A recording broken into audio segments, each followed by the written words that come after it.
இன்னைக்கு உங்களோட நான் பேச வேண்டிய காரியம் என்ன தெரியுமா?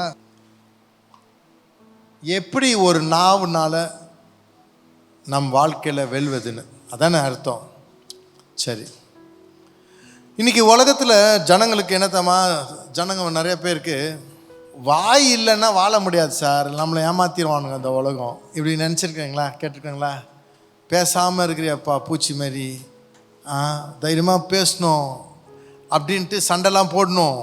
நம்ம அப்படி வாயில் அமைதியாக இருக்கக்கூடாது, கலடெல்லாம் பண்ணி சண்டை போட்டால் தான் வாழ்க்கையில் முன்னேற முடியும், இல்லை எல்லாரும் நம்மளை கவுத்திடுவாங்க. இப்படி தான் உலகம். ஆனால் அதுதான் இன்றைக்கி இருக்கிற மென்டாலிட்டி. பட் அதனால் யாருமே பெருசாக ஆனது மாதிரி இல்லை. வாழ்க்கையில் பிரச்சனை பெருசாக தான் இருக்கும். நீங்கள் போய் சண்டை போட்டால் என்ன ஆகும்? உறவு கெட்டு போய், உன் நிம்மதி கெட்டு போய், அவங்க உனக்கு துரோகம் பண்ணி வீட்டில் விட்டு ஓடி போய், இந்த மாதிரி தான் பிரச்சனை நடக்கும். தற்பெருமையில் செய்யலாம், இதெல்லாம் நமக்கு ஆகவே ஆகாது. இந்த வாய், நாவுன்னா என்ன நினைச்சிருப்பீங்க? நாவுன்னா என்ன அர்த்தம்னா வார்த்தை, பேசுறது, சொல்லு. நாம் பேசுறதுல என்ன இருக்குது அப்படின்னு நம்ம பார்த்தோம்னா, ஃபஸ்ட்டு உங்களுக்கு ஒரு காரியத்தை சொல்லணும். என்னென்னா, கடவுள் மனுஷனை படைத்தார். மனுஷனா என்ன அர்த்தம்? ஆணையும் பெண்ணையும் படைத்தார். படைக்க போல என்ன சொல்கிறாரு? அவங்களும் என்ன பேசிக்கிறாங்க? திரியேக தேவம் என்ன பேசுகிறாங்க? நம்மளை மாதிரி let us create man in our own image, நம்முடைய சாயலில் மனுஷனை பண்ணணும் அப்படின்ட்டு படைத்தார். ஸோ இதில் கடவுளுடைய திறன் மாதிரியே நமக்கும் கொடுத்துட்டார். கடவுளுக்கு உலகத்தை கை வச்சு செய்யலை.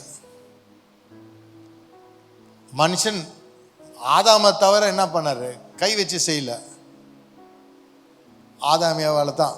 ஆனால் மற்றதெல்லாம் எப்படின்னா, லெட் தேர் பி லைட், வெளிச்சம் உண்டாகுனாரு, வாயில் சொன்னார், வந்துச்செல்லாம்.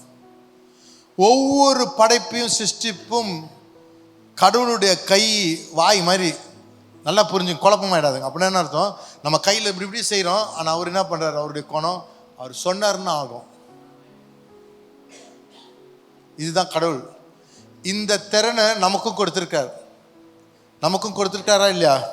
ஆதியாகமம் 1:1-3 வாசிங்க ராஜா. ஆதியிலே தேவன் வானத்தையும் பூமியையும் சிருஷ்டித்தார். பூமியானது ஒழுங்கின்மையும் வெறுமையுமாய் இருந்தது.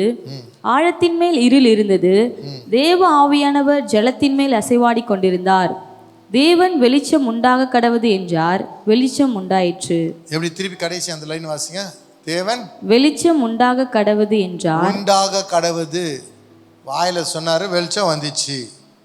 எப்படி? சூப்பரா. சங்கீதம் 33:6. கர்த்தருடைய வார்த்தையினால் வானங்களும் அவருடைய வாயின் சுவாசத்தினால் அவைகளின் சர்வ சேனையும் உண்டாகப்பட்டது. ஸோ இப்போ என்னது? வாயின் வார்த்தையினால் தான் எல்லாம் படைக்கப்பட்டது. கரெக்டாமா? ஓகே. இப்போ இவ்வளோ தூரம் படைக்கிறது, இந்த வாயில் அவ்வளோ வல்லமை இருக்குது, ஆண்டவர் படைச்சிருக்கிறாரு. இந்த வாய் உனக்கு உதவியாக இருக்கும், இல்லை உனக்கு ஓத்திரமாகவும் இருக்கும். இந்த வாய் மூலம் நீ பேசுகிற வார்த்தை உனக்கு நன்மை உண்டாகும், உனக்கு தீமையும் உண்டாகும். ஏன்னா இது சொல்கிற வெளிச்சம் உண்டாகுது, உடனே என்னாகும்? வெளிச்சம் வந்துச்சு. வேறு ஏதாச்சும் உண்டாகுதுன்னா வேறு ஏதாவது கெட்டது கூட உண்டாகிட்டுருக்கும். ஸோ அப்போ வாயில் வார்த்தை நல்ல வார்த்தைகள் சொல்கிறது பதில் கெட்ட எதிர்மாறியான வார்த்தைகள் பேசினா நம்ம வாழ்க்கை என்ன ஆகும்? ரொம்ப கஷ்டத்துக்குள் போயிடும். அதனால்தான் பாருங்கள், பைபிள்லேருந்து நீங்கள் பார்ப்பீங்க, ஜக்கரியான்னு ஒருத்தர் இருந்தார், பெரிய ஆசாரியன்னு. அவங்களுக்கும் அவங்க மனைவி எலிசபெத்துக்கும் பல ஆண்டுகள் குழந்தை இல்லை. ஜெபம் பண்ணுறாங்க. அப்போ அவர் வேலை செஞ்சிட்ருக்கிறாரு அந்த ஆலயத்தினுக்குள்ளே. பெரிய திரைச்சலை ஒவ்வொரு வருஷத்துலேயும் 12 மாதத்தில் ஒரு வாட்டி போய் பலி செலுத்துவாங்க. யார்? இந்த ஆசாரியன். அப்போ அது மாதிரி அவர் மேலே குழுக்கள் போட்டு பேர் விழுந்துச்சனால அவர் போயிருக்காரு உள்ள. பரிசுத்தம் இல்லாமல் போனால் அங்கேயே இறந்துருவாங்க, அவங்க மறிச்சிருவாங்க. அப்பேற்பட்ட ஒரு நேரத்தில் அங்கே போய் நிற்கும் பொழுது ஒரு தூதனானவன் வரான். தூதனவன் என்ன சொல்கிறாரு? ஜக்கரியாவே, உன்னுடைய ஜெபம் கேட்கப்பட்டது. உடனே இவர் என்ன சொல்கிறாரு? அது எப்படி ஆகுன்றார். என்ன மாதிரி கேள்வி வந்தால் இப்படி சொல்கிறாரு? லூக்கா 1:20 வாசிங்க. இதோ தகுந்த காலத்திலே நிறைவேறப் போகிற என் வார்த்தைகளை நீ விசுவாசியாதபடியினால் இவைகள் சம்பவிக்கும் நாள் மட்டும் நீ பேசக்கூடாமல் ஊமையாயிருப்பாய் என்றான். ஊமையாயிருப்பாய். இது என்னன்னா அவருக்கு தண்டனை கிடையாது. நல்லா கேட்டுங்க. பாயிண்ட் என்ன சொன்னோம்? தப்பான வாயில வார்த்தை வந்துச்சுன்னா அது கெடுதியான விளைவுகளை உண்டு பண்ணும். ஸோ அந்த அம்மாவுக்கு வந்து கர்ப்பம் தரித்து குழந்தை வரப்போகுதுன்னு சொல்லியாச்சு. ஆனால் இவர் என்ன பண்ணுறாரு? நம்பிக்கை இல்லாத வார்த்தை பேசுகிறாரு. உடனே தேவதூதன் என்ன பண்ணுறாரு? இவரை வாய் ஜிப்பு போட்டு ஊமையாக இருந்துக்கோ, குழந்தை பிறந்த பிறகு நீ பேசு, அதுக்கு முன்னால் நீ பேசி பேசி அபாஷன் உண்டாயிடும்ன்ட்டு என்ன பண்ணுறான்? ஆமாம், இப்போ புரிஞ்சுக்கிச்சா நான் சொல்கிறதுக்கு எடுத்துக்காட்டு என்னென்னா, உன் வாய் வார்த்தை தப்பாக இருந்துச்சுன்னா விளைவுகள் தப்பாக மாறிடும். அதுக்காக தான் தேவதூதரே வந்து ஜகரியா அவ்வளோ பரிசுத்தவானுக்கு வாய் சரியில்லை, எதிர்மாரியாக பேசுகிற விசுவாசம் இல்லை, இப்போ அற்புதம் நடந்திருக்குது, ஒரு குழந்தை உண்டாயிருக்க போல் நீ பேசி பேசி கெடுத்துடக்கூடாது, ஏன்னா வாயில் வல்லமை இருக்குது. ஸோ என்ன பண்ண, இவனை சொன்னால் கேட்க மாட்டான், வயசாயிடுச்சு, வாயை போட்டு ஜிப்பு போட்டு மூடு போ கம்முன்னு கடை. குழந்தை பிறந்த உடனே வாய் திறந்து யோவான்னு பேர் கொடுத்தார். இதில் என்ன தெளிவாக இருக்குல்ல? இந்த மாதிரி நமக்கு நடந்துச்சுன்னா நமக்கு நிறைய ஆபத்து போயிட்டுருக்கோம். ஆனால் என்ன ஆகுது? நம்ம வாய் வார்த்தையில் துர்வார்த்தை பேசுகிறதுனால கஷ்டம் இருக்குது. என்னங்க நீங்கள் சொல்கிறீங்க? பைபிளில் வந்து உண்மையாகவே அப்படி வார்த்தை கஷ்டம் இருக்குதா? நீதிமொழிகள் 18:21. மரணமும் ஜீவனும் நாவின் அதிகாரத்தில் இருக்கும், அதில் பிரியப்படுகிறவர்கள் அதன் கனியை புசிப்பார்கள். ஓகே, எல்லாருக்கும் புரிஞ்சிச்சா? என்னது டெத்து லைஃபு? லைஃபான பேச்சு, அப்போ அந்த கனி வரும். டெத்து பற்றி, டெத்துனா எல்லாம் முரண்பாடாக பேசுனா நமக்கு அழிவு வரும். அதுக்காக தான் அந்த ஜக்கரியாவுக்கு என்ன பண்ணிட்டார்? வாயை மூடி வச்சார். இன்னைக்கு உங்களுக்கும் எனக்கும் பாடம் என்னன்னா, உனக்கு ஊமையாக வேணாம், நீயே உன் வாயை அடக்கிக்கணுன்றது தான் ஆண்டவர் சொல்கிறாரு. ஜீவனும் மரணமும் உன் நாவில் இருக்குது. இன்னைக்கு உங்கள் கையில் வந்து ஒரு குழந்தை கையில் வந்து கத்தியை கொடுத்தா மாதிரி அது போய் என்னத்தை தப்பு பண்ணிடும். இதுதான் நமக்கு யூஸ் பண்ண தெரியலன்னா நம்ம தீமையான பேச்சு பேசுகிறோம். உங்கள் வாழ்க்கையில் சோர்வான உடனே என்ன பண்ணுறது? சோர்வான பேச்சு பேசுகிறோம், கோபமான பேச்சு பேசுகிறோம். செத்துட்டா நல்லா இருக்குமே நிறைய வயசானவங்க சொல்லுவாங்க. இந்த மாதிரி பேசுகிறதெல்லாம் சந்தோஷமான பேச்சே கிடையாது. நான் ஏன் தான் பிறந்தனோ அப்படின்வாங்க. இதுக்கு பேர்னா செல்ஃப் கர்ஸு. தங்களே வந்து என்ன பண்ணால் சபிக்கிறாங்க. இந்த மாதிரி வார்த்தைகள் நம்ம பேசக்கூடாது. நம்ம வாயில் என்ன நல்ல வார்த்தை வரணுமோ, ஆண்டவர் பேசுகிற வார்த்தையோடு நம்ம அலைன்மெண்ட்டில் இருக்க போல் நம்ம வாழ்க்கையில் நம்ம பெரிய காரியங்களை காணுவோம். இன்றைக்கி உங்கள் வாழ்க்கையில் இந்த காரியம் சொல்கிறோம் பாருங்கள். உன் வாழ்க்கையில் ஒரு வெற்றியான வாழ்க்கை வாழணுன்னா உன் சாமர்த்தியம் இல்லை, உன்னுடைய சத்தமான பேச்சு இல்லை, உன்னுடைய ஆர்கியூமெண்ட் ஸ்கில் இல்லை, நீ சண்டை போடுறவனாக இருக்கனால இல்லை. ஆண்டவர் சில விதிமுறைகள் வைத்திருக்கிறார், அதன் மூலம்தான் உன் வாழ்க்கையில். அப்போது நம்ம வாழ்க்கையில் என்ன பிரதர் வருதுன்னா தடைகள் வரும். வாழ்க்கையில் என்ன வரும்? தடைகள் வரும் சார். முன்னேற்றம் இருக்க போல் தடைகள் வரும். தடைகள் வந்தால் நம்ம என்ன செய்வோம்னா, நிறையா பேருக்கு தங்களுக்கு என்ன செய்யனே தெரியாது. தடைகள் வந்து பிரச்சனைகள் வந்த உடனே அவன் என்ன பண்ணுவான்னா, யாரோ ஒரு பாஸ்டர்கிட்ட ஓடுவான், எவாஞ்சலிஸ்ட்டை ஓடுவான், ப்ராஃபட்டு, சாமியார், யாரோ ஒருத்தட்ட ஓடுறது, சிஸ்டர்கிட்ட தீர்க்க தரிசனம் சொல்லுங்கள், ஏதோ ஒரு ஆக மொத்தம் ஒரு பிச்சை எடுப்பான். கோச்சிக்காதுங்க. ஏன் அப்படி நான் சொல்கிறேன்னா, கொஞ்சம் உங்களுக்கு உரைக்கணும்னு சொல்லிட்டு தான் சொல்கிறேன். ஏன்னா உனக்கு அதிகாரம் கொடுத்துக்கிறாரு. அந்த அதிகாரத்தை அறியாமல் நான் வந்து அவ்வளோ பவர்ஃபுல் கிடையாது, அந்த அவரு ரொம்ப பவர்ஃபுல்லு அப்படின்னு ஒன்றையே மட்டுப்படுத்திட்டு நீ யாரையாவது சார்ந்திருக்கணும்னு யோசிக்கிறது ஆண்டவருக்கு பிரியம் இல்லாத காரியம். உன்னை கீழாக யோசிக்கக்கூடாது. நீ வந்து ஆண்டவருடைய பிள்ளை, நான் எப்படி பேசணும் அதுக்கு தான் ஆண்டவர் சொல்கிறேன், உன் வாயில் வல்லமை கொடுத்துக்கிறேன். அப்போ நீங்கள் என்ன பண்ணணுன்றார் ஆண்டவர். பாருங்கள், பைபிளில் பார்க்குறோம், மார்க்கு 11:23 பாருங்கள். இது எது குறித்து சொல்லுது தெரியுமா? நீயே உன் எதிர்காலத்தை நீ உன் வார்த்தையில் சிருஷ்டிக்க முடியும், அமைச்சிக்கொள்ள முடியும். You can create a reality by your mouth. சில சமயம் டாக்டர்ஸ் சொல்லிடுவாங்க உங்களுக்கு வந்து இது ஆகிடும் அது ஆகிடும்னு எதாவது சொல்லுவாங்க. பரவாயில்ல சொல்லட்டும். ஆனால் நம்ம என்ன சொல்லணும்? I will not die but live and declare the works of God. நான் மறித்து போகிறதில்ல, நான் ஜீவனோடு இருந்து ஆண்டவருக்கு மகிமையாக சாட்சியாக இருப்பேன். இப்படி சொல்கிறவங்களுக்கு எதிர்த்து நிற்க முடியும். இல்லைன்னா அப்படியான்னு கேட்க போல நான் கெட்ட காரியங்கள் நடக்கும். இது வந்து நிறையா பேருக்கு நம்ம ஜோசியக்காரங்கிட்ட போவாங்க.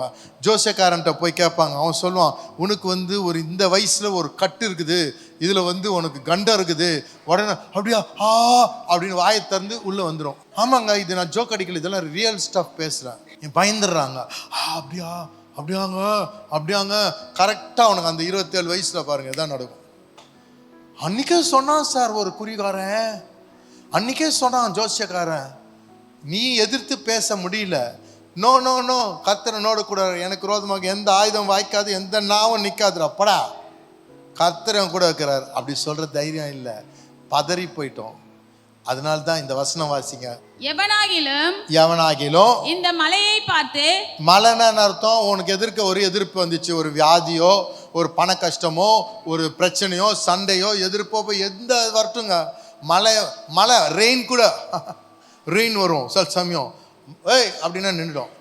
ஓகே ஓகே வாசிங்க. இந்த மலையை பார்த்து நீ பெயர்ந்து சமுத்திரத்திலே தள்ளுண்டு போ என்று சொல்லி தான் சொன்னபடியே நடக்கும் என்று தன் இருதயத்தில் சந்தேகப்படாமல் விசுவாசித்தால் அவன் சொன்னபடியே ஆகும் என்று மெய்யாகவே உங்களுக்கு சொல்லுகிறேன். இதுல நிறைய பாயிண்ட் இருக்குதுமா, அட்லீஸ்ட் 5 பாயிண்ட் இருக்குது நீங்க எடுக்க வேண்டிய காரியம். என்ன சொல்றாரு, ஃபர்ஸ்ட் நீ என்ன பண்ணணும், உனக்கு மழை வருது, மழை மாதிரி நிக்குது, உனக்கு பூதம் மாதிரி நிக்குதுன்னு வச்சுக்கோ, சும்மா சொல்றேன். நீ என்ன பண்ணணும், அழக்கூடாது. நீ என்ன பண்ணணும், ஜபம் அதிகமா பண்ணுங்க. அப்படியா சொல்லியிருக்குது? ஜபம் பண்ண சொல்லியிருக்கா? இல்லை. எதெல்லாம் சொல்லலையோ அதை போய் செய்யக்கூடாது. ஜபம் இடைவிடாமல் ஜபம் பண்ணுன்றது நமக்கு தெரியும். ஆண்டரோட பேசணும், ஆண்டரோட ஸ்தோத்திரத்துக்கொண்டே இருக்கணும். ஆனால் ஒரு நாய் உங்கள் வீட்டு வாசல்ல எட்டி பார்க்குதுன்னா ஜபம் பண்ணுவியா? உங்கள் பாஸ்டரை கூப்பிட்டு ஐயா ஜபம் பண்ணுங்க, நீ தான் ஜபம் பண்ண போறியா? என்ன பண்ணணும், மழை நாய் மாதிரி ஆட்டிட்டு வர்றதுக்கு வாழை, நீ யாரை பார்த்து பேசணும்? மலையை நோக்கி பேசுன்னு சொன்னார. பைபிள் என்ன சொல்லுது, வசனம் என்ன சொல்லுது? அப்படியா சொல்லுது? என்ன சொல்லுது? வாசிங்க, என்ன சொல்லுது? கரெக்டா சொல்லுங்க. இந்த மலையை பார்த்து நீ பெயர்ந்து, அப்ப என்ன பாருங்க, நீ கலந்து படா அப்படின்னு சொல்லணும். அப்ப அந்த நாயை பார்த்து என்ன சொல்லணும், போ அப்படின்னு அது ஓடிடுது. அந்த மாதிரி பண்ணுடானா நீ ஒப்பாரி வச்சு ஊரெல்லாம் கூப்பிட்டு ஜெபம் பண்ண வச்சிருந்தா 20 வருஷம் ஜெபம் பண்ணாலும் உன் ஜெபம் கேட்கப்படாது. ஏன்னா கடவுள் சொன்னதை செய்யல. நம்முடைய அறியாமையில் என்ன பண்ணுறோம், என்ன பண்ணிட்டு இருக்கிறோம், நம்ம சிஸ்டர் ஜெபம் பண்ணுங்க, அங்கிள் ஜெபம் பண்ணுங்க, அது ஜெபம் பண்ணுங்க, சங்கிலி ஜெபம் பண்ணுறது, கூட்டமாக ஜெபம் பண்ணுறது, இதெல்லாம் நான் சொன்னது சிலவங்க இவர் ஜெபமே பண்ணாதேன்னு சொல்கிறான்னு நினச்சிக்கிறாங்க. இல்லை, அப்படி எப்படிங்க சொல்லுவாங்க? ஆனால் நீங்கள் எப்போ ஜெபம் பண்ணணுமோ அப்போ ஜெபம் பண்ணணும். யோபு என்ன பண்ணுறாரு, ஃப்ரெண்ட்ஸுக்கெல்லாம் ஜெபம் பண்ணுறாரு. அப்போ இவருடைய சிறையிருப்பை நம்ம ஜெபம் பண்ணோம். பேதுரு இவங்கெல்லாம் சிறைச்சாலையில் இருக்க போல ஜெபம் பண்ணுறாங்க. ஆனால் உனக்கு பிரச்சனை வரப்போல உன் கையில் கொடுத்துட்டம்மா சாவி, உன் கையில் சாவி கொடுத்துட்ட, உன் வாய் தான். நீ சாவியை வச்சுக்கிட்டு நீ எங்கேயோ யோசிச்சுட்டு இருந்தேன்னா அப்புறம் எப்படி ஆகும், தாமதமாக தான் ஆகும். இன்னைக்கு நீ கேட்டுக்கோ, ஆண்டவர் என்ன சொல்கிறாரு, மலையை நோக்கி, எல்லாரும் சொல்லுங்க, மலையை நோக்கி. உங்கள் விரல் எடுத்து வாய் லிப் மேலே வைங்க, சொல்லுங்க, அப்படியே வச்சுட்டு மலையை நோக்கி பேசு.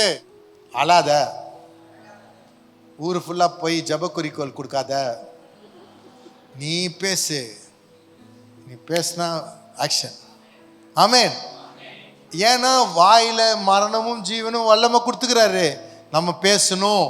இப்போ என்ன சொல்றாரு, மலை நோக்கி பேசணும். ஆனால் இவங்க என்ன சொல்றாங்க, எப்படி பேசணும், அவிசுவாசம் இல்லாமல், சந்தேகம் இல்லாமல், நான் சொன்னால் நடக்கும். அப்போ வீட்டில் போய் படிக்கணும். அதெல்லாம் அது போனால் இன்னொரு மெசேஜ் ஆகிடும். ஸோ அங்கேயே விட்டுறவங்கள.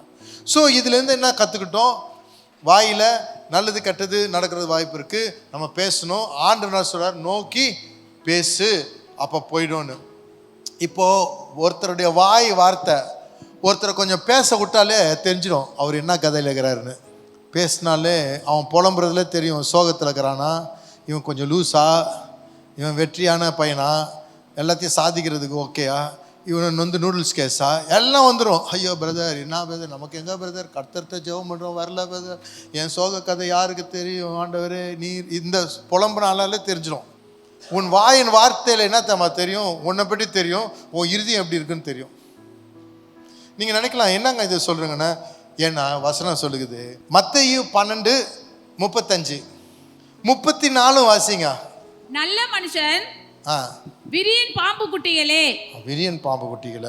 நீங்கள் பொல்லாதவர்களாய் இருக்க நலமானவர்களை எப்படி பேசுவீர்கள்?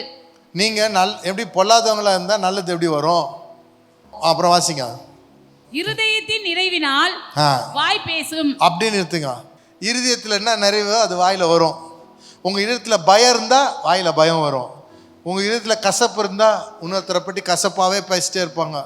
உங்கள் இருதயத்தில் வந்து வெற்றிக்கு நீ ரெடி இல்லைன்னா எல்லாம் தோல்வி மனப்பான்மையே பேசிட்டு இருப்ப. அப்போ இருதயத்தின் நிறைவு பிரச்சனை இல்லைல்ல. ஒருத்தர் பேசுகிறத வச்சு இவங்க என்ன கதைன்னு தெரிஞ்சிடும். So abundance of the heart mouth speaks. உங்கள் வாயிலேருந்து என்ன வார்த்தை வருது? ஐயோ அப்படி வருதா? கடவுள் என்னப்பா கடவுள் கை விட்டாரா அப்படின்னு யோசிக்கிறோமா? இன்னைக்கு இது எப்படி தெரியுமா? ஒரு ஆரஞ்சு பழத்தை எடுத்து புளிகிறோம், என்ன இது வரும்? என்ன வரும்? ஆரஞ்சு தான். ஆரஞ்சை போய் மெஷின் வச்சு அமுக்குறாங்க, என்ன வரும்? 90 வயசு பாட்டி கை ஆடிட்டு அமுக்குது, என்ன வரும்? என்ன வரும்? வயசான பாட்டி அமுக்குனா கூட என்ன வரும்? ஆரஞ்சு ஜூஸ் வரும். மெஷினில் பண்ணாலும். ஸோ இதில் என்ன இருக்குதுன்னா, தம்பி உனக்கு உள்ள என்ன இருக்குதோ அதுதான் வெளியே வரும். நம்ம உள்ள என்ன இருக்கணும்? சங்கீதம் 119:11, நான் உமக்கு விரோதமாய் பாவம் செய்யாதபடிக்கு உமது வாக்கை என் இருதயத்தில் வைத்து வைத்தேன். பார்த்தீங்களா? இப்போ இருதயத்தில் என்னத்தை ஏற்றி வைக்கணுமா? ஆண்டோடைய வார்த்தையை. அப்போ என்ன பண்ணுவோமா? பாவம் செய்யாமல் இருப்போம். நீ பாவம் செய்யாமல் இருக்கணுன்ற ஒரு எண்ணம் நமக்கு இருக்கும்க்கு இரவும் பகலும் ஆண்டோடைய வேதத்தில் தியானமாக இருக்கிற மனுஷன் பாக்கியவான். அவன் செய்வதெல்லாம் வாய்க்கும். ஸோ இன்னைக்கு ஒன்று கேட்குறேன், எத்தனை பேர் நம்ம பொறுப்பாக கையெல்லாம் தூக்க வேணாம், வேதத்தை தியானிக்கிறோம், அதை கொஞ்சம் அக்கறையாக நம்ம செய்வோம். ஏன்னா அது நம்ம இருதயத்துக்குள்ளே போனால் வாயிலேருந்து வர வார்த்தைலாம் ஆண்டவரை பிரியப்படுத்துகிற காரியமாக இருக்கும், வெற்றிகரமாக இருக்கும், வல்லமை இருக்கும். ஏன் தெரியுமா? இப்போது அண்ணன் சொல்லிட்டாரு, வாயில் வார்த்தைக்குது, நாயை பார்த்து சொன்னால் பூனையை பார்த்து சொன்னால் ஓடிடும்னு. எல்லாருக்கும் வேலை ஆகாது. என்னடா இவ்வளோ நேரம் பிரசங்கம் பண்ணி கடைசியில் வேலை ஆகாதுன்றீங்களே, என்னங்க? இப்படி தாங்க ஒருத்தருங்க இருந்தாங்க. ஒரு பெரிய ஆசாரியனுடைய குடும்பத்தில் எல்லாரும் அம்மனமாக விரட்டி விட்டுச்சு பேய். அப்போஸ்தலர் 19:13. அப்பொழுது தேசாந்திரிகளாய் திரிகிற வாசிமா மந்திரவாதிகள் யூதரில் சிலர் பொல்லாத ஆவிகள் பிடித்திருந்தவர்கள் மேல் கர்த்தராகிய இயேசுவின் நாமத்தை சொல்ல துணிந்து பவுல் பிரசங்கிக்கிற இயேசுவின் பேரில் ஆணையிட்டு உங்களுக்கு கட்டளையிடுகிறோம் என்றார்கள். என்ன சொல்றாங்க? இயேசு நாமத்துல மற்றவங்க பேசுறான், பவுல் மாதிரி நானும் சொல்றேன், அந்த நாமத்துல சொல்றேன்றாரு. அப்ப என்ன ஆகுது? அடுத்த வசனம், பிரதான ஆசாரியனாகிய ஸ்கேவா என்னும் ஓர் யூதனுடைய குமாரர் 7 பேர் இப்படி செய்தார்கள். எத்தனை பேர் செஞ்சாங்க? 7 பேர். அவங்க அப்பா பேர் என்ன? ஸ்கேவா. இவங்க வந்து யூதர்கள். இவங்க எத்தனை பசங்க? 7 பசங்க. இவங்க என்ன பண்ணானுங்க? இந்த மாதிரி அடிச்சு விட்டானுங்க. சும்மா வாய், நம்ம சொல்லுவோம் வாய் ஊதாரு, வாயில சாமர்த்தியம் அடிச்சு நம்ம பண்ணானு. என்ன நடந்துச்சு? அடுத்த வசனம், பொல்லாத ஆவி அவர்களை நோக்கி இயேசுவை அறிவேன் பவுலையும் அறிவேன் நீ யார் என்று சொல்லிச்சு. கேளு, இன்னைக்கு பிசாசு கேட்கும், பவுல் தெரியும் இயேசு தெரியும், நீ யாருறான்னு. அதுக்கப்புறம் அடுத்த வசனம் என்ன ஆச்சு? வாசிங்கம்மா. பொல்லாத ஆவியுடைய மனுஷன் அவர்கள் மேல் பாய்ந்து பலாத்காரம் பண்ணி அவர்களை மேற்கொள்ள அவர்கள் நிர்வாணிகளும் காயப்பட்டவர்களும் ஆகி அந்த வீட்டை விட்டு ஓடி போனார்கள். எல்லாம் ஓடி சட்டு பேண்ட் எல்லாம் கீழ்ச்சி நிர்வாணமாக்கி முதுகெல்லாம் கீறி காயப்படுத்தி அனுப்பிச்சிச்சு பேய். தேவையா? ஏன்னா பேய் நான் சொல்லுது, நீ யாருன்னு எனக்கு தெரியும், டுமில்லாம் பண்ணாத, நீ என்னை ஏமாத்தாத. அப்போ என்ன அர்த்தம்? வாயில வார்த்தை மட்டும் இருந்தா போதாது, உன் இருதயத்தில் இயேசு இருக்கணும். புரியுதா? இங்கே இயேசு இல்லைன்னா வாயில மட்டும் சும்மா சொன்னால் பேய்க்கு தெரியும். இன்னைக்கு உன் வாழ்க்கையில் வல்லமையாக இருக்கணும்னா ஃபஸ்ட்டு கேளுங்க, நல்லா கேட்டுங்க. இதெல்லாம் ஐடியாஸ். இன்னைக்கு ஒரு ஐடியா, இதெல்லாம் ஐடியா. இது வந்து நம்ம மெடிடேட் பண்ண போல, தியானம் இருக்க போல நம்ம யோசனையாக மாறுது. அப்புறம் பண்ண என்ன ஆகுது? அது நம்முடைய நம்பிக்கையாக மாறுது, நம்ம விசுவாசம். அப்புறம் அந்த விசுவாசம் நம்ம வாயில வரும். அந்த அந்த அந்த கனெக்ஷனோட பேச போல வல்லமை இருக்குது, உருவாகுது. இப்போ உன் வாயில் இருக்கிற வார்த்தை இருதயத்தோட கனெக்ட் ஆயிடுச்சா? இப்போ ஆண்டவர் இருதயத்துக்குள்ள இருக்கணும். இருதயத்தில் வெறுமையாக இருந்துச்சுன்னா வல்லமை இல்லை. சும்மா கன்று வச்சுக்கிற உள்ள புல்லட்டேல என்ன பண்ணுறது, சும்மா ஏமாத்திட்டாங்க விசு விசுன்னு, ஒன்றும் வராது.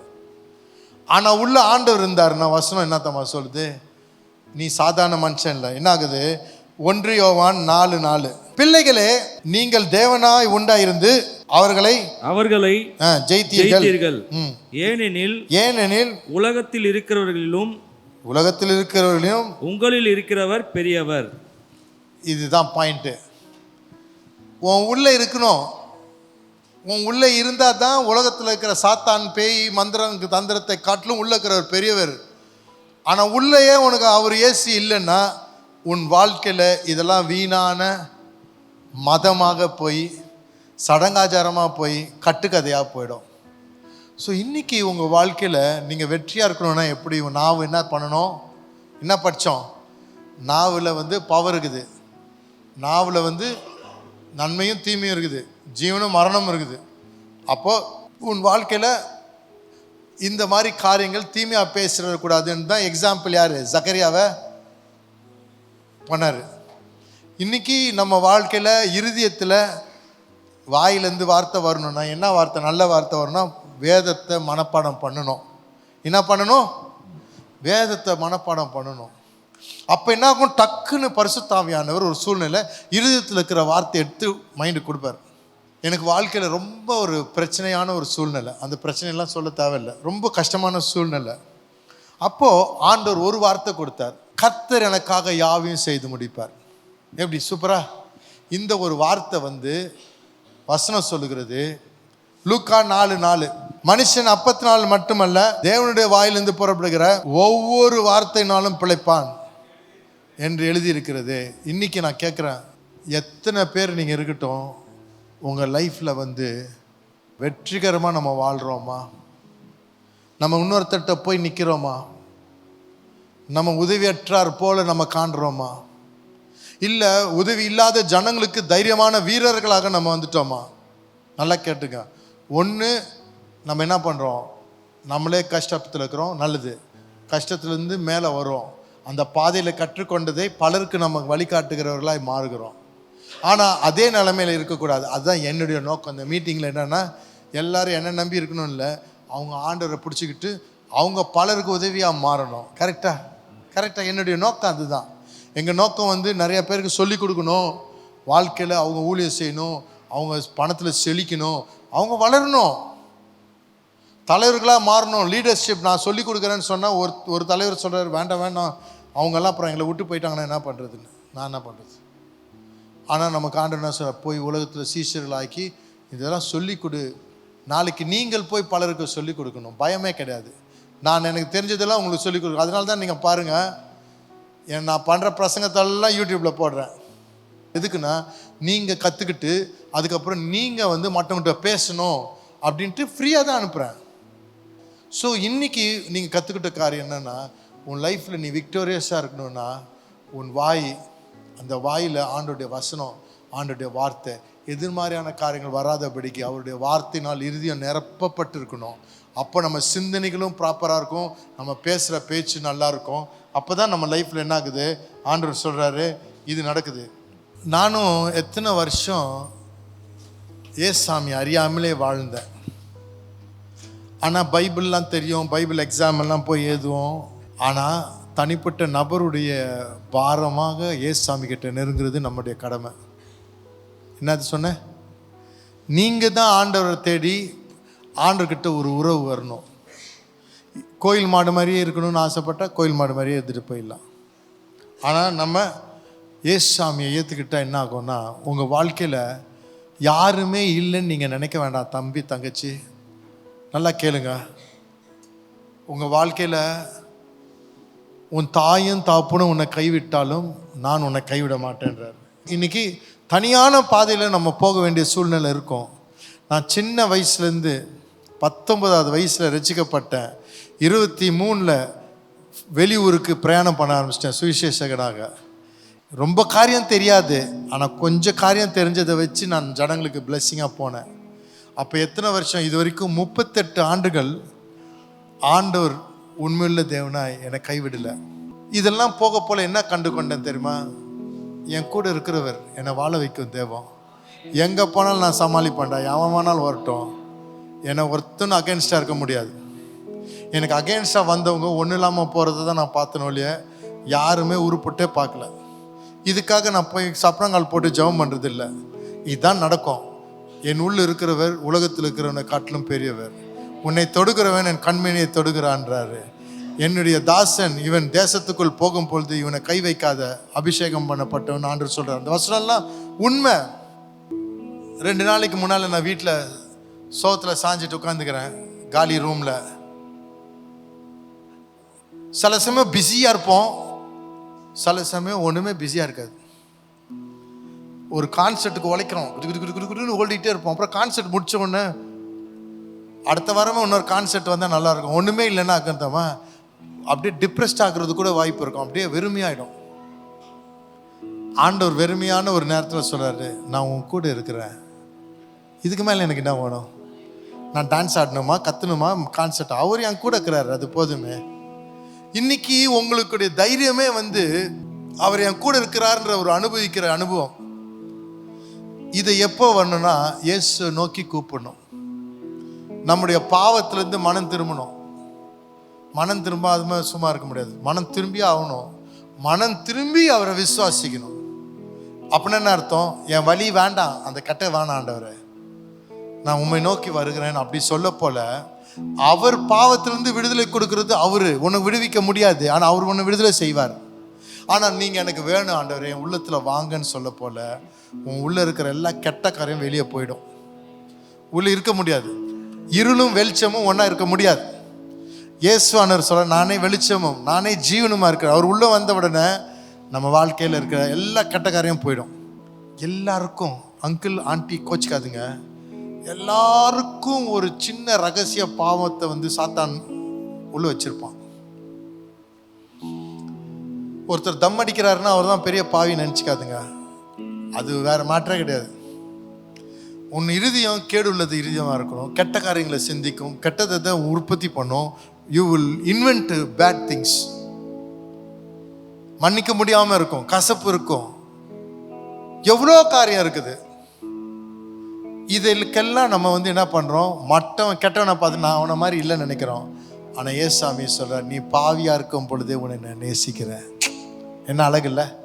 நீ பாவியாக இருக்க போலே உன்னை நேசித்தப்பா. நீ இப்போ சீன்னா போட தேவையில்லை, இருக்கிற மாதிரி வா, உன்னை நான் சூப்பர் ஆக்கிடுறேன்றாரு. ஜெபம் பண்ணி முடிப்போமா? அப்பா, உம்முடைய பிள்ளைகளுக்கு ஒவ்வொருவருக்கும் உம்முடைய கிருபை அவர்கள் மேல் இறங்கி அவளோடு பேசு. இன்னைக்கு ஒரு சமாதானம் அவர்களை நிரப்பி, வல்லமை நிரப்பி அவளை ஆசீர்வதிங்க. சரீரத்தை ஆசீர்வதிங்க, பொருளாதாரத்தை ஆசீர்வதிங்க, அவங்க உறவை ஆசீர்வதிங்க. சமூகத்தில் ஆண்டவரே, சொசைட்டியில் உயர்த்துங்க. எல்லா தேவையும் சந்தித்து பலப்படுத்தி உமக்கு சீசர்களாக நாங்கள் வாழணும். எங்கள் நோக்கம் கோயில் குளம் மதம் இல்லை, கர்த்தருடைய ராஜ்யம். அந்த ராஜ்யத்தில் பங்காளர்களாக உங்கள் ராஜ்யத்துக்கு நீங்கள் சொன்னுங்க, கர்த்தருடைய ராஜ்யத்தையும் அவருடைய நீதியும் தேடுங்கள், அப்பொழுது இவைகள் எல்லாம் உங்களுக்கு கூட கொடுக்கப்படும். இன்னைக்கு தொடங்கி இருக்கிற வேலையை செய்து அவளை ஆசீர்வதித்து அவளை பிளஸ் பண்ணுங்க. இன் ஜீசஸ் நேம் ஐ பிளஸ் தேம். உடைய ஊழியக்காரனாகிய நான் அவளை ஆசீர்வதிக்கிறேன். உம்முடைய பிரசன்னம் ஆண்டவரே, உம்முடைய தயவு அவர்கள் மேல் காணப்படட்டும். Bless them in Jesus name I pray. Amen. God bless you.